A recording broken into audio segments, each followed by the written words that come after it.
OCA here. I decided to upload this video to share a unique room/speaker correction technique which I have recently come up with.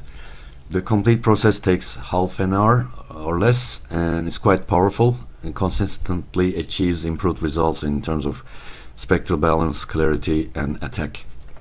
Everything will be done with the free Room EQ wizard, aka REV. So how is this method different? Well, for starters, we will not be using any EQ filters for the correction, none. Instead, we will invert the speaker response over target curve and then create convolution files from that inverted response. This is technically the most accurate way to correct for dips and peaks in a speaker's room response. If you believe your system does not need digital correction, simple answer is you're wrong. Even the highest end gear with speakers placed perfectly will have a minimum of 20 dB difference between its peaks and dips in the audible frequency range due to room modes, reflections, dissymmetry, and what have you. I am planning to upload a video explaining the facts around that soon. If you have tried digital correction in the past and believe although DRC may fix some problems, it usually degrades the overall sound somewhat, and then you are in the right place. To keep this video at a reasonable length, I'm not gonna go into details like speaker measurement basics, the theory behind in-depth explanations of why we do what we do, etc. But I prepared a very detailed guide explaining all that, and you can find the link in the comment section of this video to that guide. I'll be using my actual speakers measurements left and right in this tutorial. These are 4 megabytes long, like the longest sweep measurements. It gives the highest signal to noise ratio, and they are done at the volume level which I usually listen to my system, which is quite important. Human perceive bass response differently at different volume levels. So for the target curve to work for you in this correction, you have to take the measurements at the level you listen to your music most frequently. Other than that, I use a mini DSP UMIC 2 USB microphone at central listening position for the measurements. Once we have the measurements left and right, we first want to get rid of these reflections here to see the actual frequency response in high frequencies. The way to do that is using impulse response windows and add frequency dependent windowing.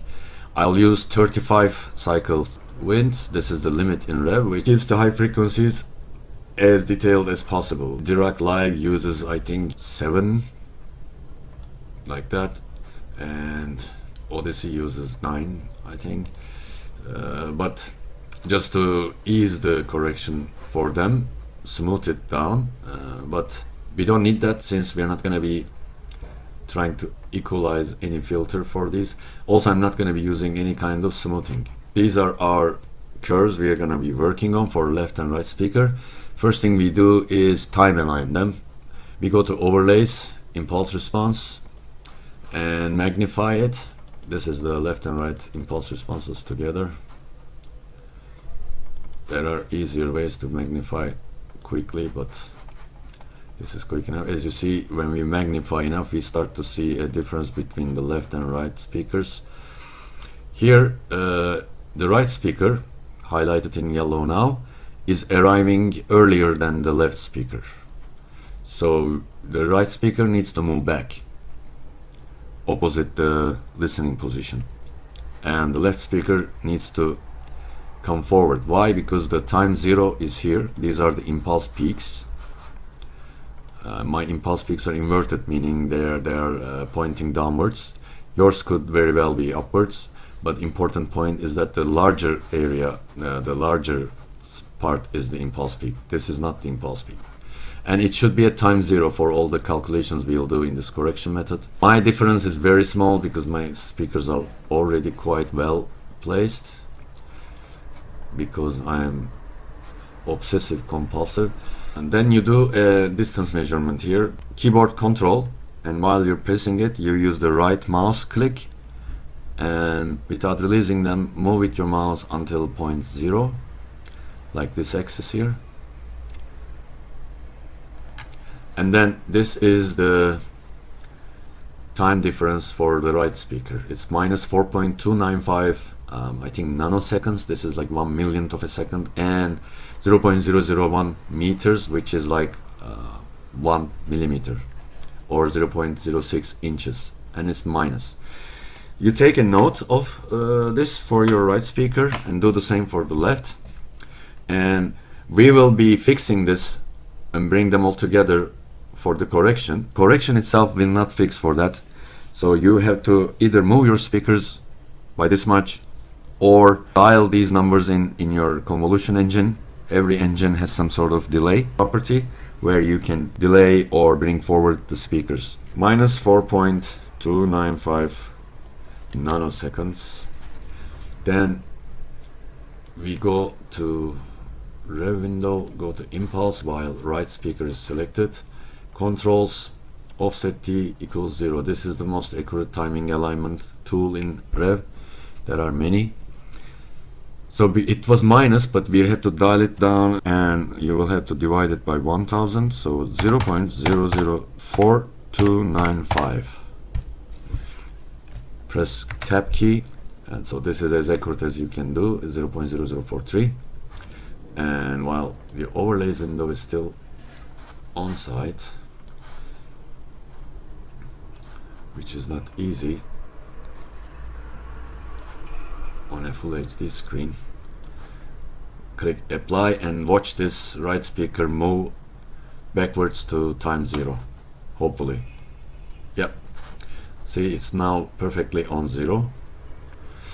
And now we do the same for the left speaker. Measure it first, it's even less, so the difference is like 0.872 nanoseconds, and this time it's negative 0.000872.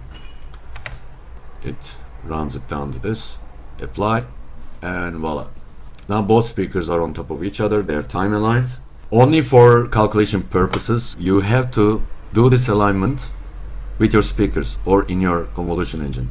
I mean, there is a convolution wave file that works, taps the impulses to correct the sound and equalize frequencies.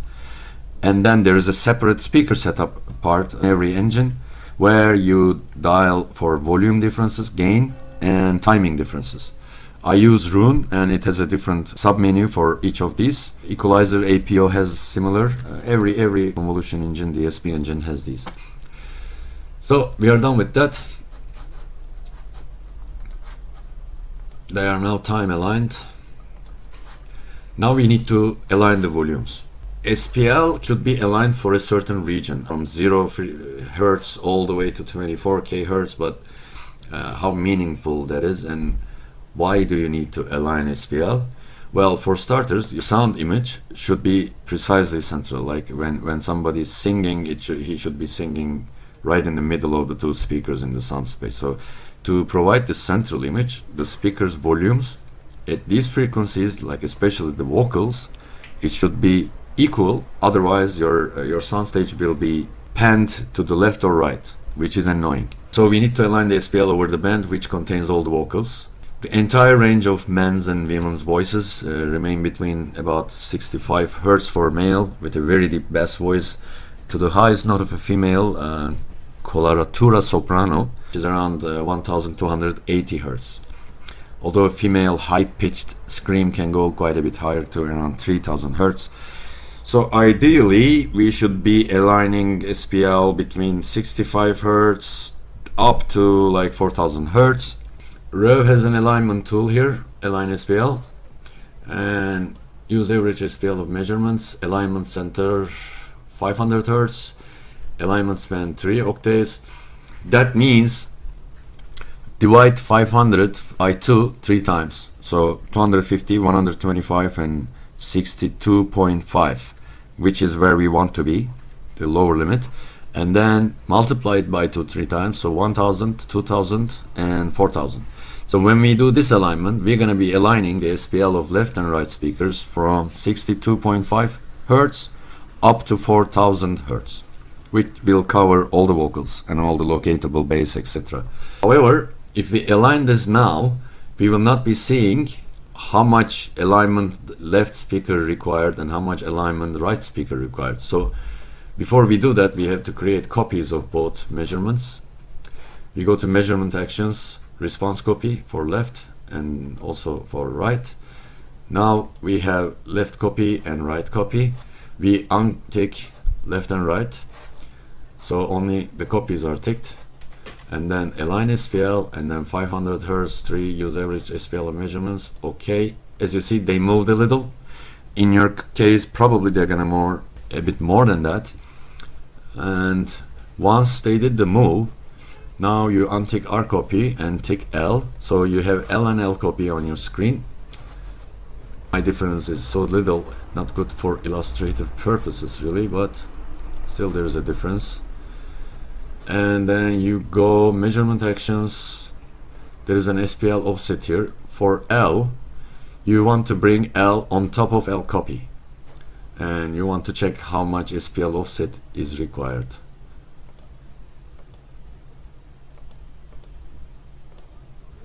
Well, looks like minus 0.2 dB. So my left speaker needs to be lowered in volume by 0.2 dB, add offset to data, and now the left is volume aligned. Now do the same for the right speaker. Untick lefts and tick rights, select right speaker, and it will be exactly the opposite by the same amount. This is how rev alignment works. So 0.2 dB, we have to increase the volume of the right speaker. So my left and right speaker has around 0.4 dB of volume difference in the frequency range that we are interested in. So I'm aligning them now. I add offset to data. So my now left and right speakers are volume aligned, and we no longer need the copies. However, the convolution engines will not fix for this volume. This is also something you have to separately change, either by the balance knob in your amplifier or by using the gain offsets in your convolution engine. Now we have time and volume aligned left and right speaker. It's time to now get their average. We use RMS average. It's the same as here, the average responses. Vector average also takes into consideration the phase values in the frequency band, but it has some issues for unwrapped phase values way outside the range, etc. John, the author of RO, is working on it, different kind of averaging technique, but it's not ready yet. RMS average is good enough. It just simply takes the average of the SPL of two speakers, like so. It is exactly in between for every frequency throughout the range. So once we have this, let's call that LR. Once we have that, we go to EQ for equalization tab. We get rid of the waterfall graph, so we have more space on the screen. Okay, before we do that, we have to upload a target curve to RO. It is done from preferences here, house curve, and rows. Very weird error message. Anyway, this is Harman target curve. You will find the link for this curve down in the comment section. It's prepared by Harman Kardon over years of technical studies. It's the only curve that you will ever need. It has nothing to do with the house. It's basically all about the way we perceive volume of different frequencies. The human only hear every frequency in the correct volume at 83 decibels. So anything below or above, you hear certain frequencies lower than they are or higher than they are. The purpose of Harman target curve is to compensate for this volume differences in our hearing. It's not real. So it has nothing to do with your house or your taste or whatnot. If you take your measurements in the level you always listen to your music, then this curve will work perfectly for you. Meaning, here is the curve loaded now, as you see, something like this. There is an increase in bass response from 200 Hz downwards, and there is a little downward slope in the high frequencies. This means that only when we equalize for that, we hear all the frequencies in the same volume level. That is what it is for. Anyway, target settings, full range speaker, and here for low frequency cutoff, you have to enter a ballpark value for your speakers. You must have an idea about it. Mine, I know, is around 34-35 Hertz. It's not very important. And the slope of its bass response, as you see, mine looks like it's 24. And then you calculate target level from response. Rev calculated it to be 72.3 decibels. And is it like 36? Yeah, something like that is a perfect fit of my speaker, every speaker response to the house curve. And you cannot change the calculated level by changing this, so this is only to find the actual shape that you will need to invert the response over soon. Now this is interesting. We generate measurement from target shape. Click that, and that's all we'll do in EQ, nothing else. Done with EQ forever. As you see, we now have a target LR curve on our SPL screen. Now what we do is to invert each speaker over this curve. How we do that? We go to controls, trace arithmetic, and we need to divide target curve by the left speaker response. However, because of fast Fourier transform calculations, we have to do this in two steps. First, we have to divide left speaker by the target curve, use no regularization whatsoever, and generate that. And then once we have that division, we take the inverse of it by using 1 over A. B here is not important, it just takes the inverse of the A. So we inverse the division. For this one we use 8% regularization. You can change this value, but this works quite well. It means 5 dB correction max at every frequency point. Target level should be at 3.6 and exclude notches ticked. So generate, and now we can delete A over B, and we can call this L inverted. As you see, this is 0 dB, and here we have the this is 0 dB, and here we have the, for example, the part in excess of the target curve here, as you see, is negatively here in the exact shape all through the frequency band. If I get rid of all that, see, this is the left speaker, this is the target curve, and all these differences here are reflected here. We do the same for the right speaker. So right speaker divided by target with 0 regularization, generate, and then take this division, inverse it with 8% regularization, generate, and then delete A over B and call this R inverted. So we have now R inverted. I misspelled this here. Left and right speaker over the Harman target curve. Well, these are correction responses, in fact. However, they are not minimum phase. And if they are not minimum phase, if you convolve them with your speakers like this, you will get massive ringing and really very different frequency response than you intended to.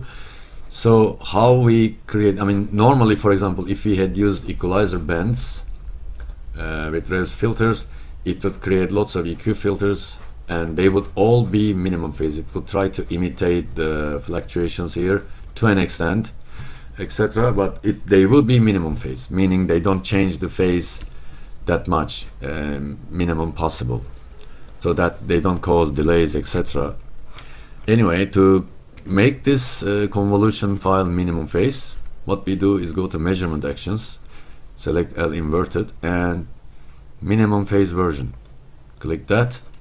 It's useful to replicate data outside range. The measurement range, by the way, is from 0 to 24,000 Hertz. This is also quite important for accuracy of calculations. Rev works in 48,000 Hertz and 16 bits. That's why you should use 48,000 sampling rate throughout. When you use 48,000 sample rate, the Nyquist theorem says the highest you can measure is 24,000, half of the sampling rate. And you should use the full range so that fast Fourier transforms during vector calculations give accurate results. They don't need to zero pad, etc., which can cause lots of problems. So replicate data outside range is not very necessary in my case because my measurement is from 0 to 24,000 exactly. Make minimum phase copy. Now we have very similar in terms of, as you see, the same frequency response with the L inverted and the minimum phase version. However,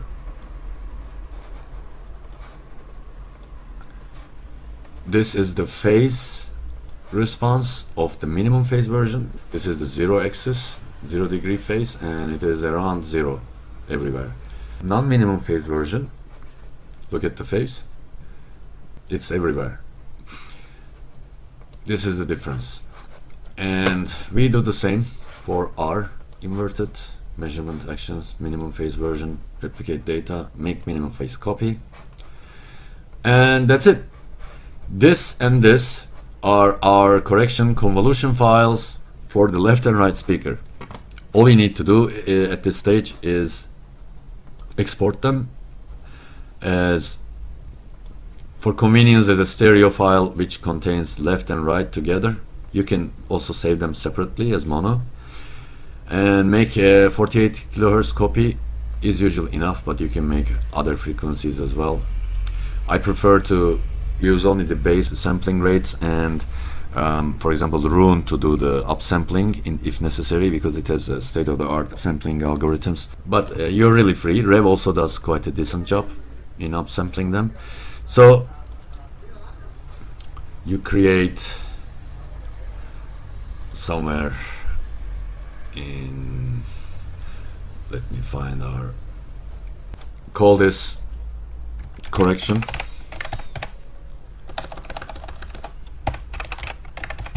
left and right,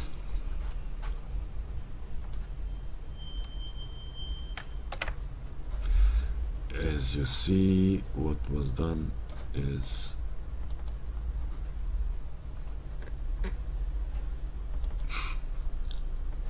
it created two wave files, one with 44.1 kilohertz sampling rate and the other with 48,000 hertz sampling rate.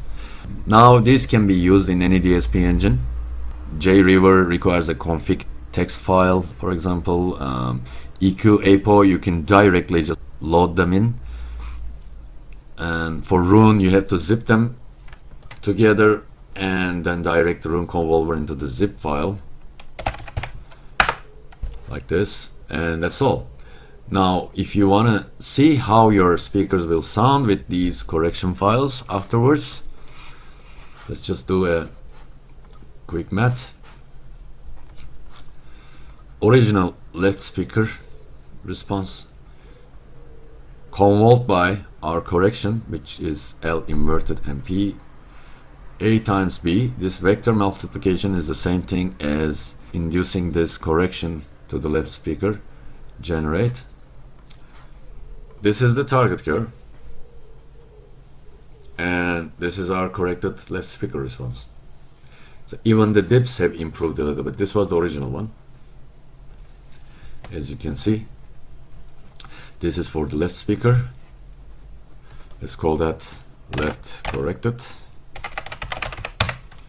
I mean, these are not necessary steps for the correction. The correction is already finished, but I'm just trying to show you what the results will be like, and your actual response will be very similar to that within like half a dB.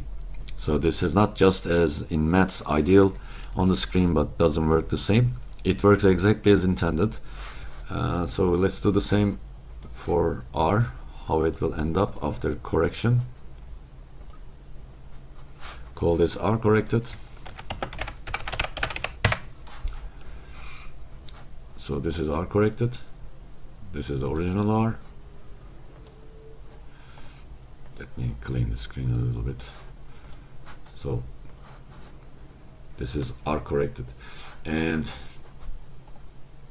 if you now take the average of L and R corrected, RMS average, compare it with the original L and R, and they are both the same green color. This regularly happens with Rev. Let's make one of them red. Okay, it turned out to be pink. This is the target curve, perfect curve, and the green response is the original response of our speakers, and this is how it will sound after correction. As you see, we got rid of all the peaks here throughout the curve. Let's check some other response. This is the step response. It's quite important. It shows also the clarity or any ringing, pre-ringing, etc. in the responses. Clean it up a bit. This was the original, left and right. For example, original left, and this is left corrected.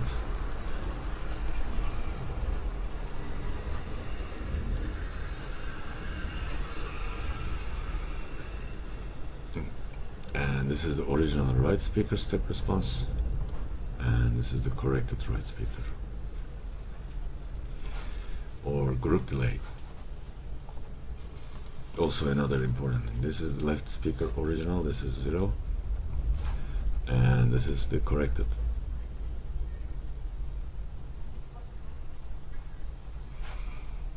Clarity, left versus left corrected. So in terms of clarity, there is a major improvement. And the phase response